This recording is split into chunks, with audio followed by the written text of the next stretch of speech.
Em nome do Pai, do Filho e do Espírito Santo. Amém.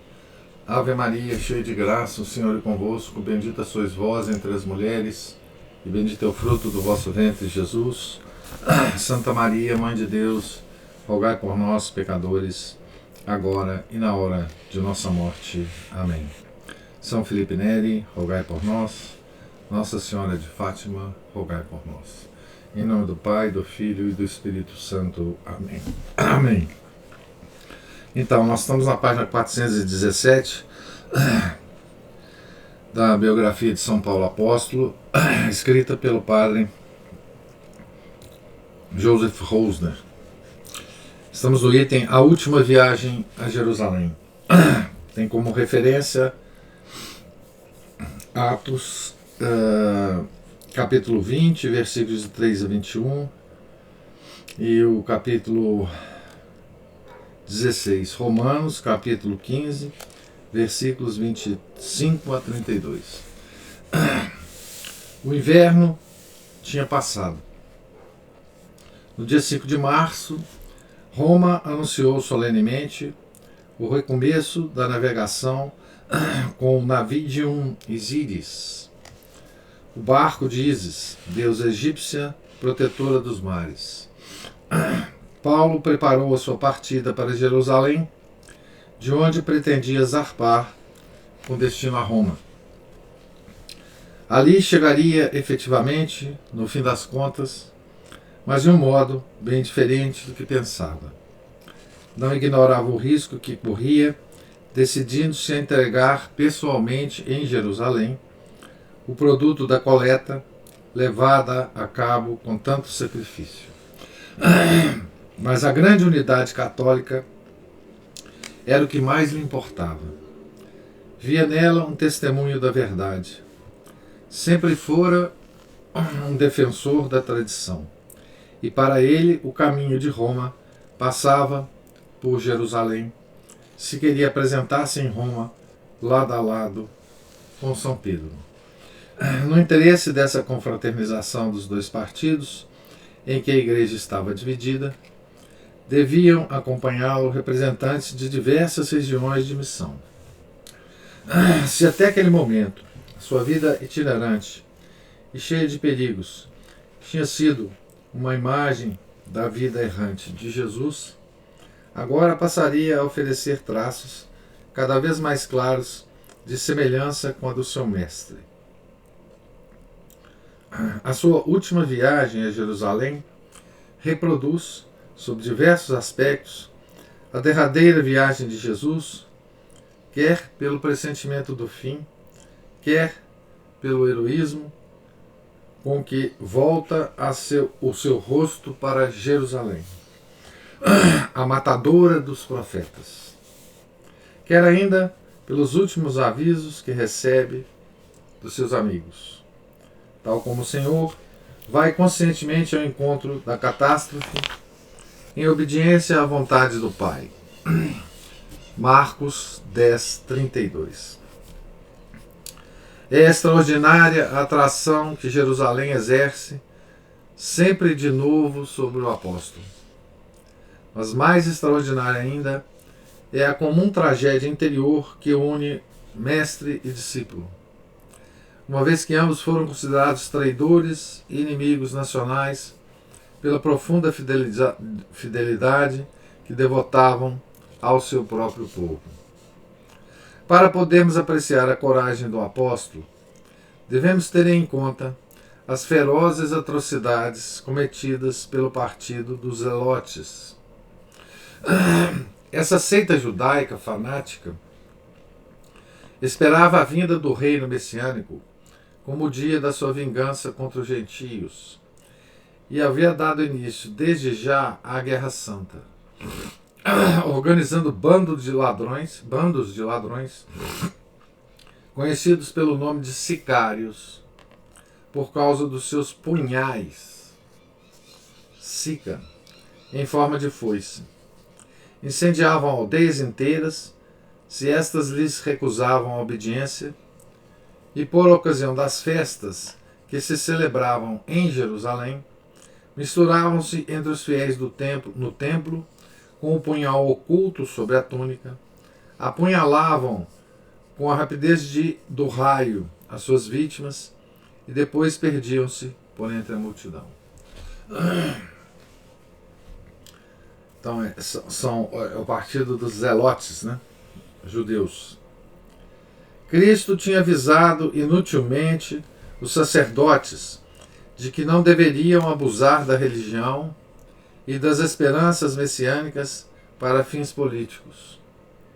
Quando o povo percebe que os seus legítimos pastores falham, volta-se para os falsos profetas, e assim a casta sacerdotal judaica sentia escorregar-lhe das mãos tanto a direção religiosa como a política do seu povo. Flávio Joséfo, que exerceu as funções de sacerdote no templo, descreve os anos do proconsulado de Félix, com cores muito sombrias.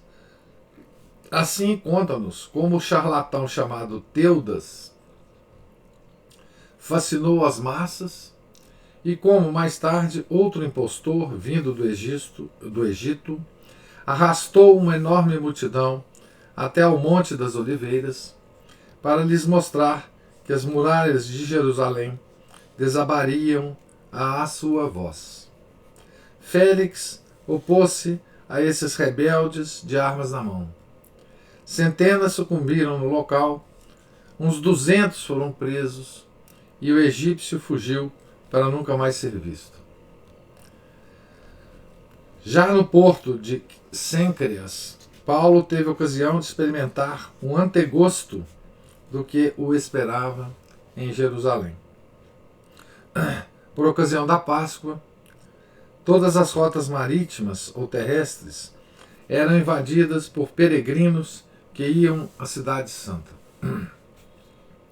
Homens de olhar agudo e fanático, mulheres acocoradas no solo, com os filhos às costas e as provisões de viagem num cesto, todos esperavam a partida com a simplicidade dos orientais. Olhares hostis e maldições pronunciadas entre dentes saudaram o renegado. Nessas ocasiões, a navegação dependia muitas vezes de capitais judaicos, e seria a coisa mais fácil do mundo subornar um capitão sem escrúpulos e um punhado de marinheiros audaciosos. Um barco superlotado, na noite escura, proporcionava uma ocasião ideal para escravar um punhal nas costas de um inimigo e depois lançar o seu cadáver ao mar. Mas os serviços de informação, entre aspas, dos irmãos, funcionava bem. A trama foi descoberta e rapidamente se modificaram os planos de viagem. Então, havia um complô, né? Um complô para assassinar Paulo. Né? O texto de vários manuscritos permite supor que Paulo se fez acompanhar por Lucas na viagem a pé até a Macedônia, enquanto os outros, para despistarem os adversários, se encaminharam para Éfeso e depois para Troade, onde todos deviam reencontrar-se. O plano original, o de celebrarem a Páscoa em Jerusalém, já não podia realizar-se, e Paulo resolveu comemorá-la em Filipos, em companhia dos seus amigos. A partir desta altura, Lucas volta a fazer parte da comitiva do apóstolo, pois os seus conhecimentos médicos e náuticos faziam dele um companheiro ideal para a viagem ao Ocidente. Volta a aparecer nos Atos o pronome nós, e o itinerário e os fatos passam a ser relatados sob a forma clássica de um diário, o qual confere à descrição uma extraordinária precisão e um incomparável encanto. Então aqui tem um mapinha dessa viagem, né? Que sai lá de Corinto, faz a volta e vai até Jerusalém. Né?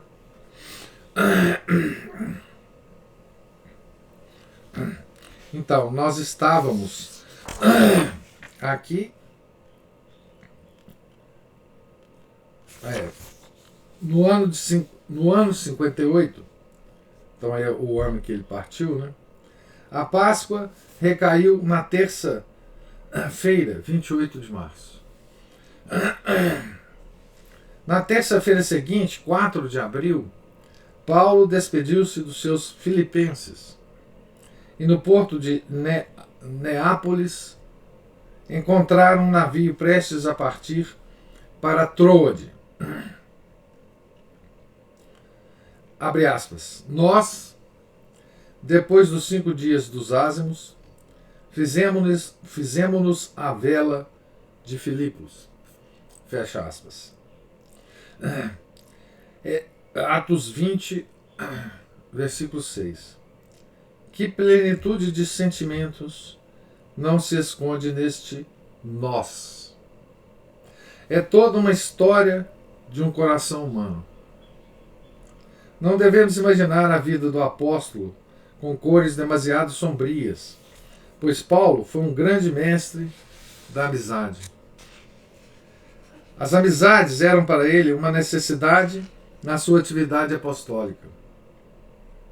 A igreja sempre fomentou essas amizades santas, e um dos mais belos aspectos na vida dos santos é essa espécie de hino à amizade que todas elas são. Tanto uma personalidade amável, como São Francisco de Assis, como um homem do mundo, como São Francisco de Sales, são clássicos da amizade. Paulo não tinha mulher nem filhos, nem conheceu laços de famílias, mas Deus concedeu-lhe amigos, e que amigos! Poucos homens tiveram adversários tão ferozes como ele, mas poucos também tiveram amigos tão devotados como ele. E isso significa uma grande felicidade no meio de grandes dissabores. Por causa dos ventos contrários, os viajantes aparentemente só chegaram a Troade no domingo 9 de abril. Um acontecimento dramático encerrou a permanência de 7 dias nesta cidade. A despeito da opinião contrária de alguns exegetas, inclinamo-nos a admitir que São Lucas, ao relatar a cena da fração do pão na sala superior de uma casa, quis descrever uma cerimônia eucarística dominical. O sábado estava a terminar. O sol tinha se escondido como uma bola de fogo por trás da ilha de Tenedos. Pela escada exterior de uma grande casa da cidade, homens e mulheres cobertas com véus subiam para uma sala situada no segundo andar.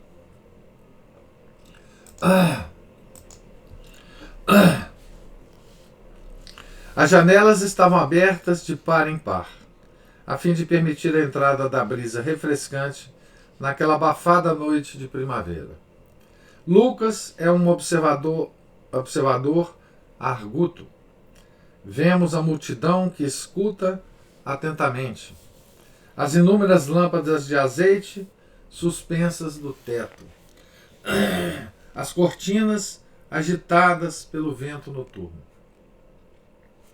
Terminado o ágape, Paulo põe-se a falar do mistério pascal, do vencedor da morte. Abre aspas, eu sou a ressurreição e a vida. Sentado no vão de uma janela, o jovem Eutíquio luta contra o sono.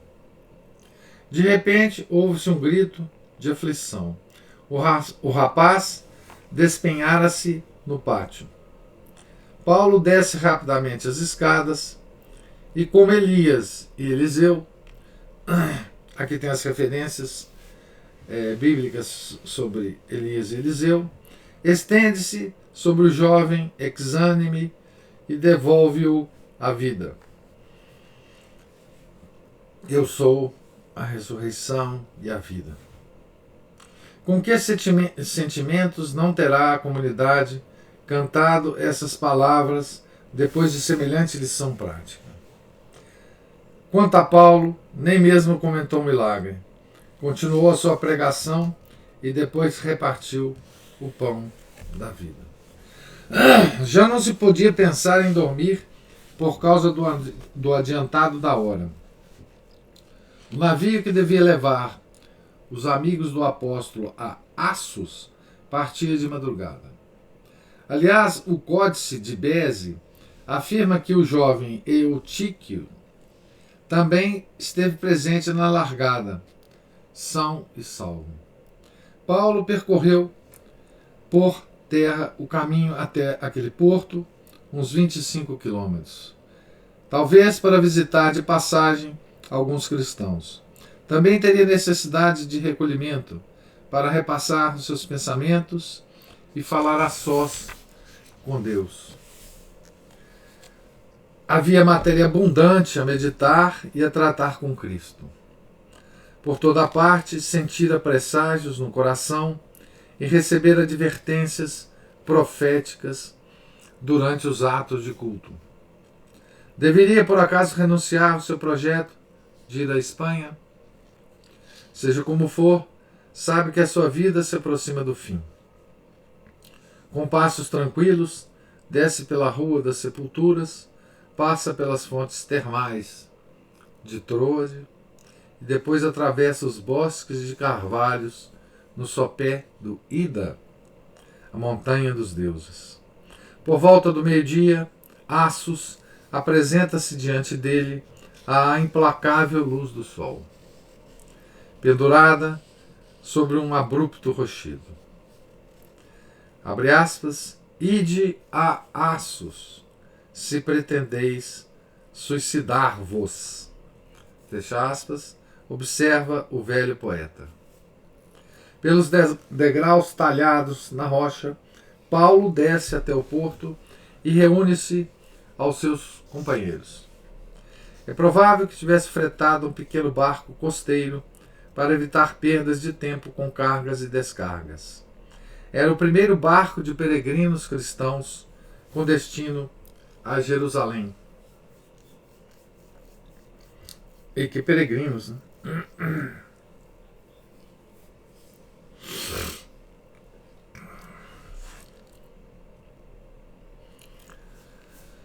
De noite, o barco aproximava-se da terra e esperava-se o nascer do dia a bordo ou numa choupana de pescadores. Assim aconteceu em Mitilene, na ilha de Lesbos, célebre pelo nome da poetisa Safo, onde os pescadores faziam ressoar as suas eólicas melodias. E no dia seguinte, na ilha de Quíos, toda perfumada de aromas primaveris. 2 dias depois puderam avistar o templo de Diana dos Efésios, e Paulo deve ter estremecido ao recordar a festa da deusa no ano anterior. Depois de terem feito escala em Samos, chegaram a Mileto na quinta-feira, 20 de abril. Paulo enviou mensagens a Éfeso para convidar os anciãos da comunidade a virem vê-lo pela última vez. Então ele estava em Mileto, né? Que não é muito longe. É longe de Filipos,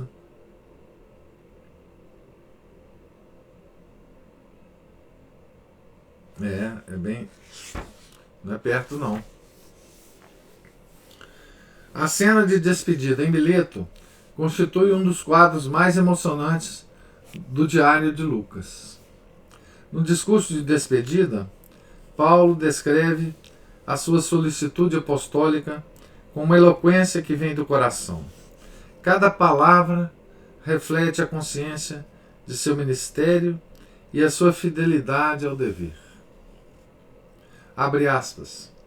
Sabeis que nada tenho negligenciado do que podia ser-vos útil, pregando-vos e instruindo-vos publicamente e pelas casas, anunciando aos judeus e aos gentios a conversão a Deus e a fé em nosso Senhor Jesus Cristo. Atos 20, versículo 20.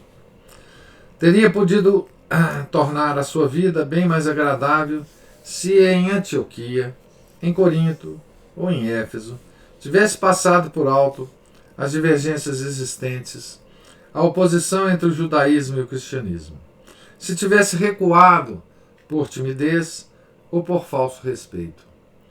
Mas, nesse caso, onde teria ido parar a igreja? Ela não necessita somente de pastores prudentes e avisados, mas também de mártires que deem testemunho da sua fé. Não se pode amainar as velas quando estão em jogo os princípios. Sabendo perfeitamente que um destino doloroso o esperava em Jerusalém, Paulo prossegue no seu caminho, ligado pelo Espírito, entre aspas, sem nunca perder de vista o seu objetivo. Jerusalém e depois Roma. Abre aspas, de qualquer modo, a minha vida importa-me pouco, contanto que termine a minha carreira e o ministério que recebi do Senhor Jesus, de dar o testemunho do Evangelho da graça de Deus. Atos 20, versículo 24. Não há dúvida de que o apóstolo possuía uma hierarquia sobrenatural de valores. O sangue de Cristo, a igreja, as almas, a sua missão. E só depois a sua vida. Era esse o seu pensamento fundamental. Com o sangue que fluíra do coração de Jesus, também a igreja brotara do coração do Redentor.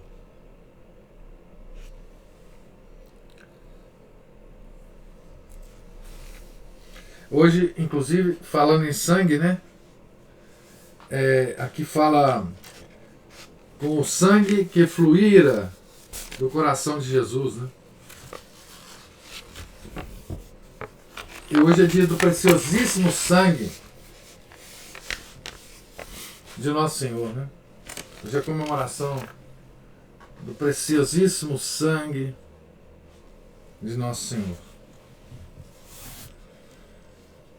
Ainda não sabia que a sua viagem haveria de levá-lo à prisão e ao cativeiro, que seria cercado de ódios e ferido de golpes, que naufragaria e passaria por todos os transes da agonia, e que finalmente a sua cabeça cairia sob a espada do carrasco. Para ele, era suficiente que o Senhor o soubesse, porque, abre aspas, é maior ventura dar do que receber, fecha aspas. Ao transmitir-nos esta palavra do Senhor, que os evangelhos não recolheram, Paulo prova-nos que estava enraizado no conhecimento tradicional de Cristo. Essa expressão, né? É maior ventura dar do que receber, é que aqui o padre Joseph Rosner se refere, né? Ao transmitirmos esta palavra do Senhor, que os evangelhos não recolheram, então o Paulo está falando que essa frase aqui é de Nosso Senhor, né? Mas essa frase não tem nos evangelhos, né? Paulo aprova-nos como estava enraizado no conhecimento tradicional de Cristo. Indica-nos assim que não pode haver qualquer oposição entre a igreja que dá e a igreja que recebe. O sacerdote só deve pedir ao povo o estritamente necessário para a sua subsistência econômica. Por fim, o apóstolo estende as mãos para a bênção da despedida. As mãos de Paulo. Quantas bênçãos não manaram delas. Sempre estavam abertas para dar, nunca para receber. Sejam eternamente benditas essas mãos que tantas vezes escreveram, tremendo e em desajeitados caracteres, saudações tão cordiais. Os calos e as cicatrizes dessas mãos eram seus estigmas. Compreendemos bem que os presbíteros de Éfeso se tivessem despedido dele com grande pranto. Paulo nada tinha de um zelote frio e duro, pois nenhum sentimento humano lhe era estranho. É verdade que nunca procurou cativar para si os corações dos homens, mas esses mesmos lhe eram dados espontaneamente. Era o dia 25 de abril, quando um vento favorável os levou a Rhodes, a encantadora Ilha das Rosas, onde, segundo os antigos diziam, não há um único dia do ano sem sol. Em Pátara, tiveram a sorte de encontrar um navio que passava pela Fenícia. A travessia durou 5 dias. Navegaram junto à costa ocidental de Chipre, pátria de Barnabé, o velho amigo de Paulo. O apóstolo, que tanto chorou durante a sua viagem, a sua vida, por causa dos outros, deve ter sentido obedecerem-se os seus olhos ao lembrar-se do amigo. Como desejaria ter sido menos duro com ele por ocasião da separação naquele dia de Antioquia. Depois permaneceram 7 dias em Tiro. A comunidade dessa cidade tivera origem na perseguição aos cristãos que o então Paulo desencadeara 20 anos antes em Jerusalém. E quando por fim o apóstolo pisou terra palestina, a sua disposição de ânimo tornou-se mais carregada. Os avisos proféticos multiplicaram-se e o ar sufocante da futura rebelião começou a bater-lhe no rosto. Em Ptolomaida, a caravana prosseguiu a jornada a pé, chegando a Cesareia, a 3 dias de marcha de Jerusalém, 102 quilômetros. Uns 15 dias antes da festa de Pentecostes. Então esse pessoal caminhava 30 quilômetros por dia, né, gente? Mais ou menos, 35 quilômetros por dia.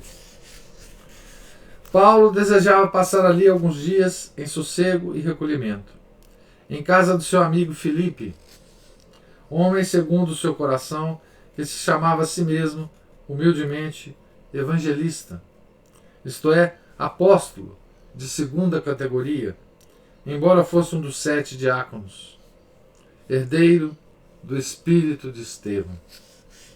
Também ele se vira obrigado a fugir à perseguição de Paulo.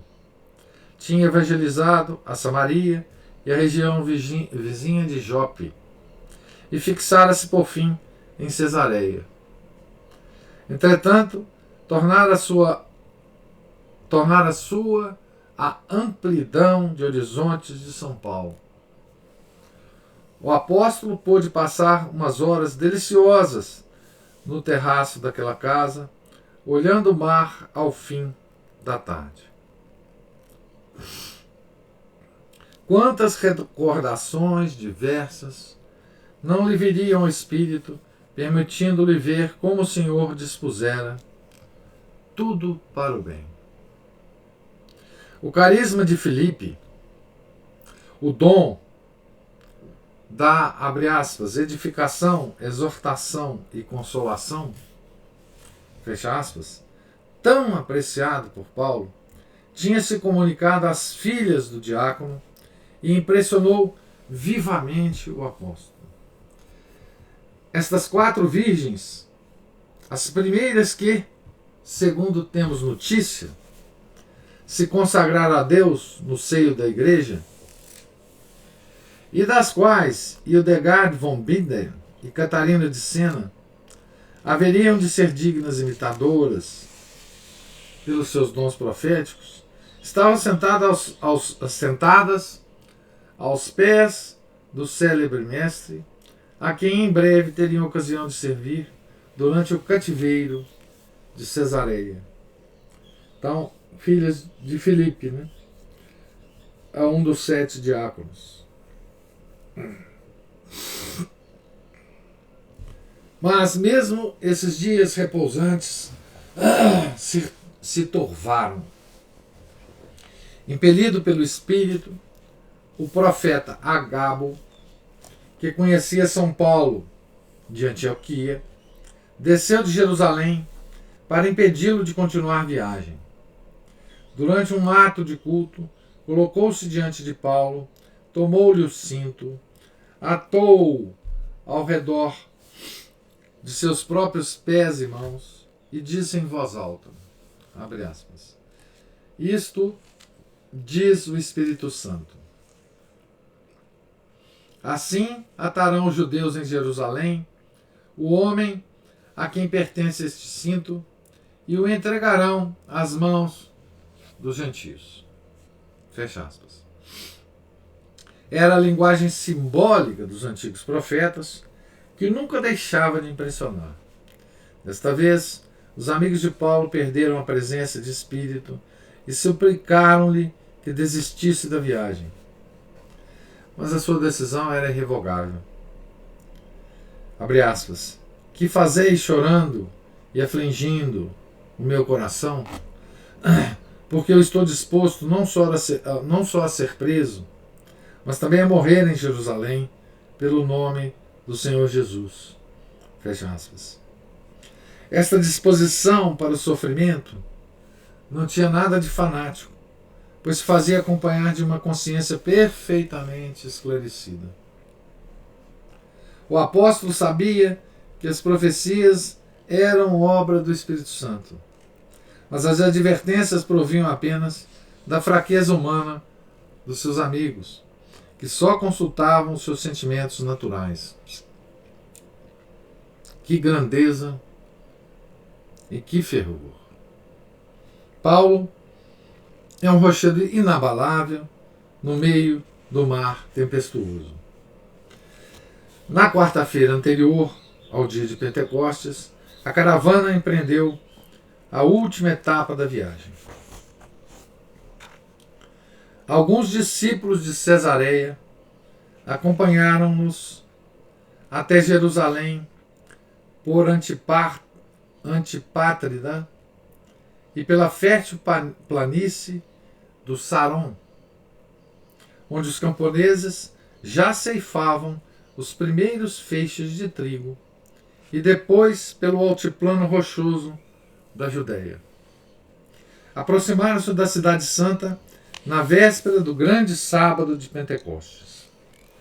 Por todas as estradas caminhavam grupos de peregrinos com vestes festivas e véus coloridos. Aldeões com rebanhos de ovelhas e bezerros, enfeitados com flores e coroas de espiga, em torno das amplas frontes.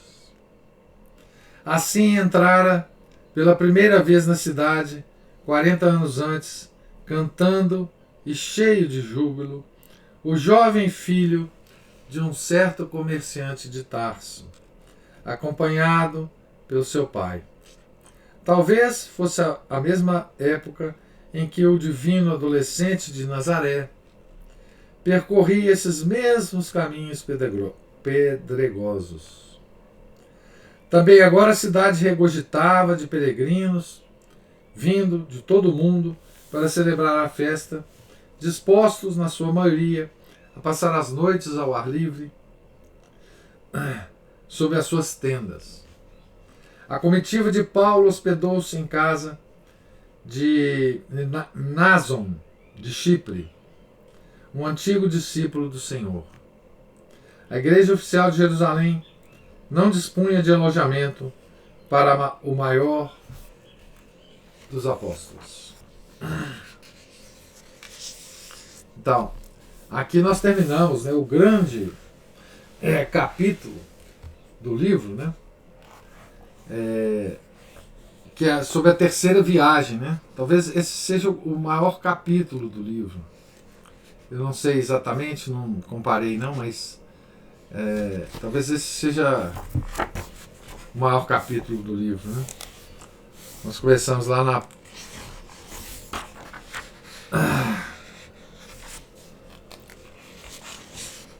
na página 306, né? 120 páginas, né, esse capítulo.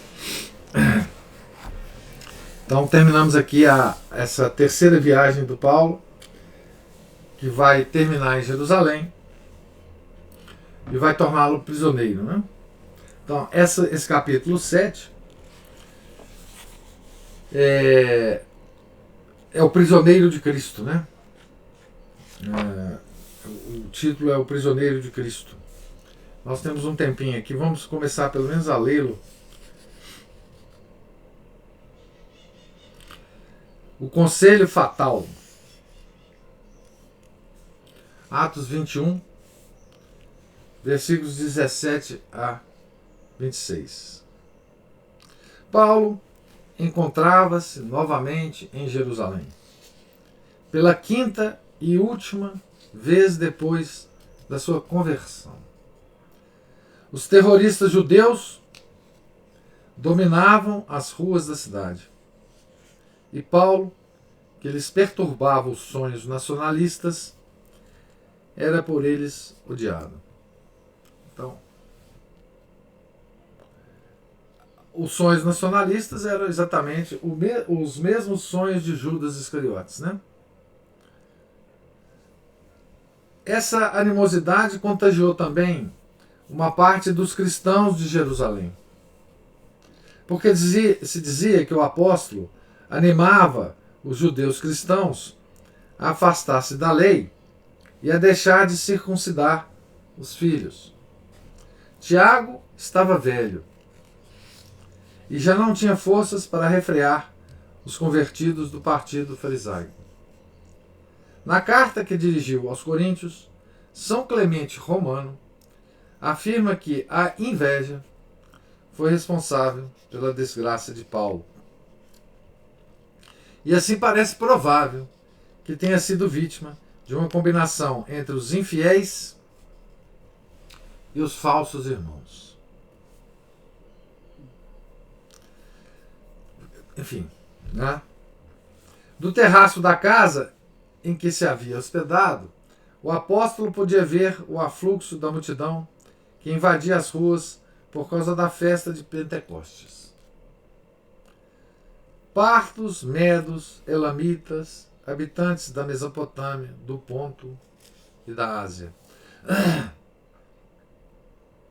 Aqui ele se refere àquela descrição no início dos Atos, né, dos Atos capítulo 2, versículo 9. Assim, da Ásia, né, habitantes da Ásia.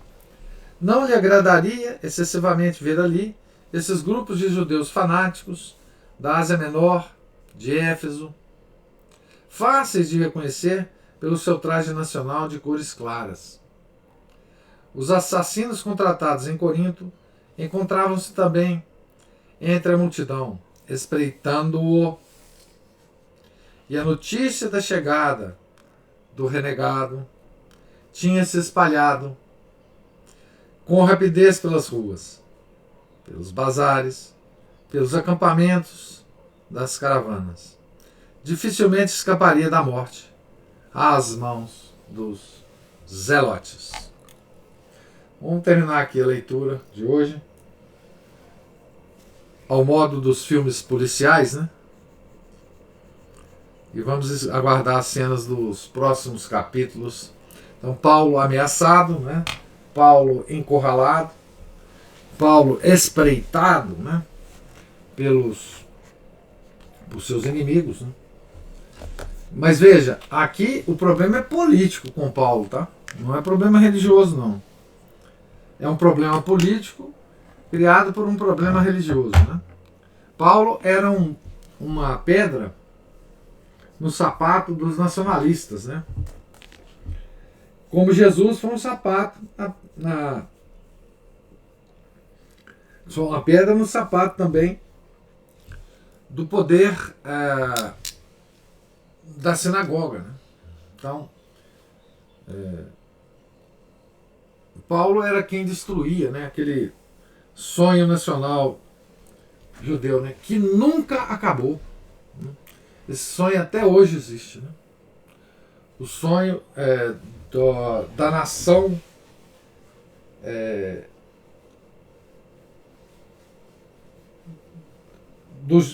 da nação judaica, né, dominar o mundo. Né? Tem muitos livros sobre isso.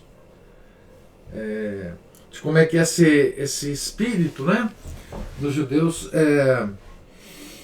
sobreviveu, né, ao longo de todos os séculos, da diáspora, etc. Né? Mas não é o caso aqui de comentar sobre isso. Aqui é esse espírito, né, esse espírito da nação messiânica. Né? Como eles não aceitaram o Messias, né, eles se transformaram numa nação messiânica. E essa nação messiânica, né, que age nesse momento contra Paulo. Certo? Então, estamos aqui na página 426. Tá certo? Da qual partiremos amanhã, se Deus quiser, para mais uma leitura. Então, eu pergunto a você se alguém tem alguma observação, alguma pergunta.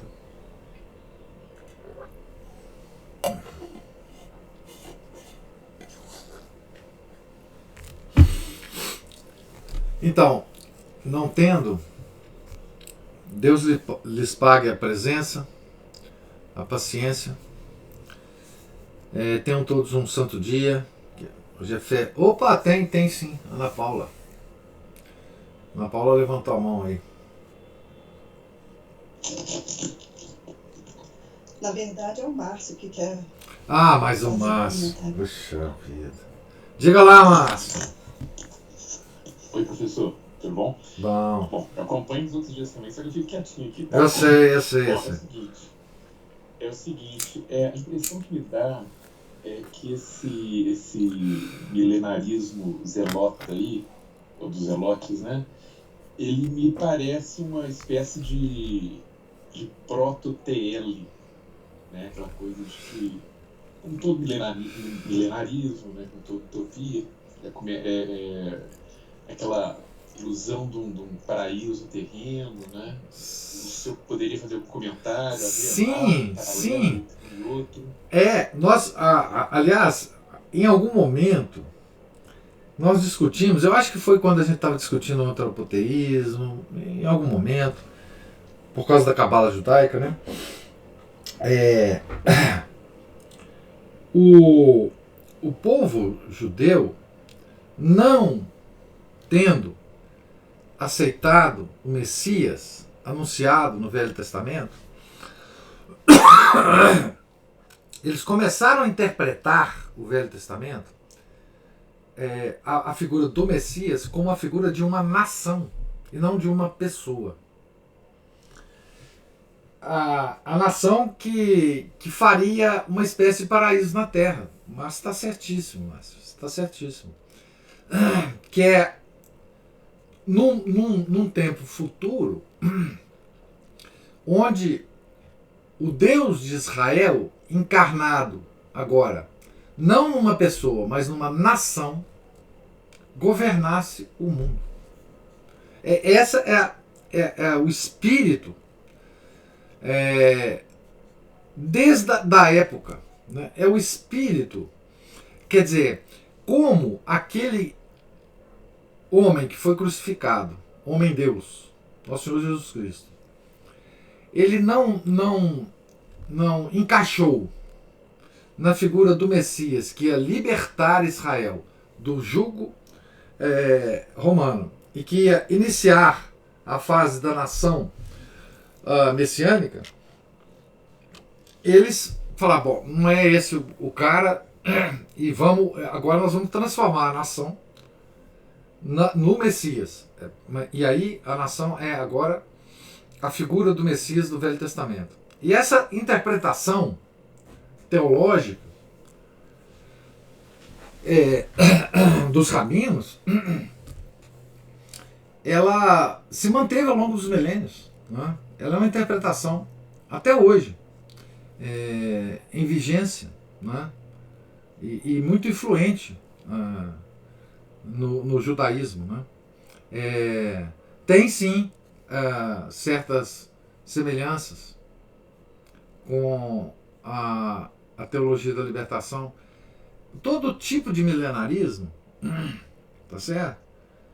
É herdeiro da gnose e do panteísmo, ou seja, do antropoteísmo. Né?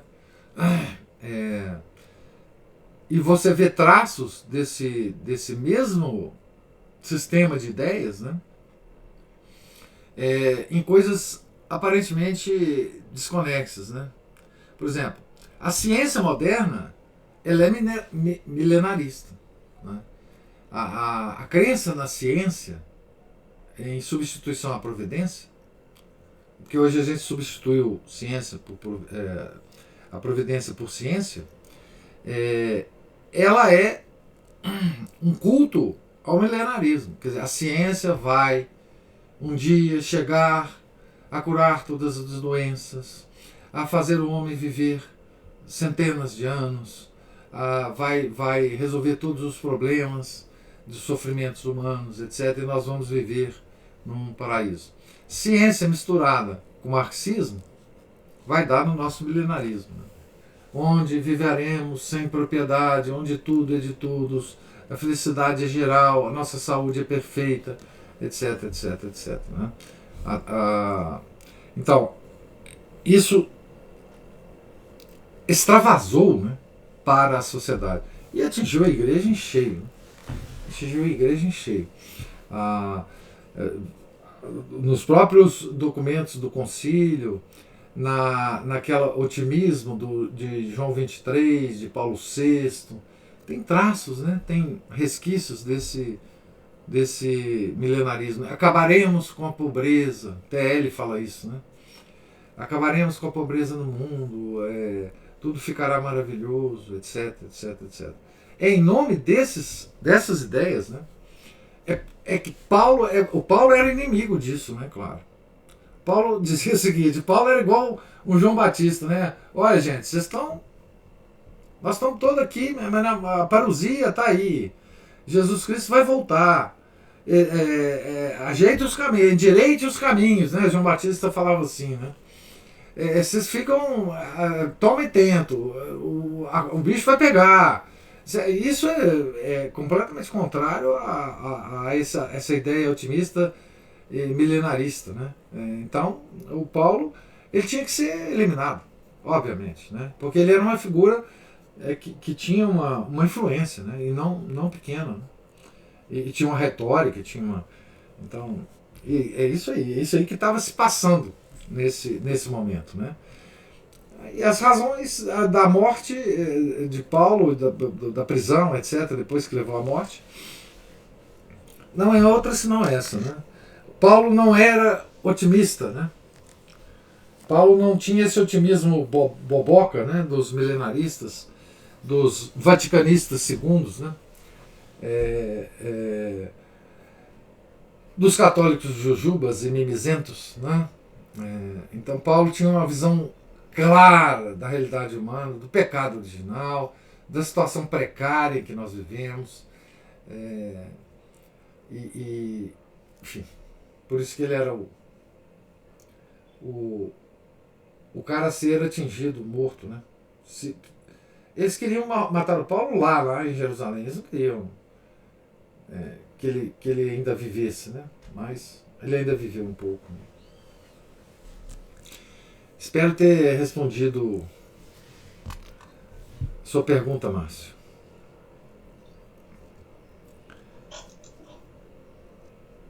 Mais alguma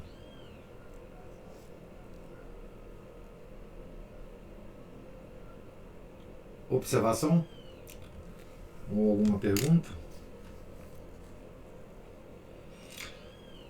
Então, Deus lhes pague a presença, paciência, interesse, participação. Tenham todos um santo dia. E amanhã, se Deus quiser, a gente volta na página 426 para continuar a leitura. Fiquem com Deus. Em nome do Pai, do Filho e do Espírito Santo. Amém.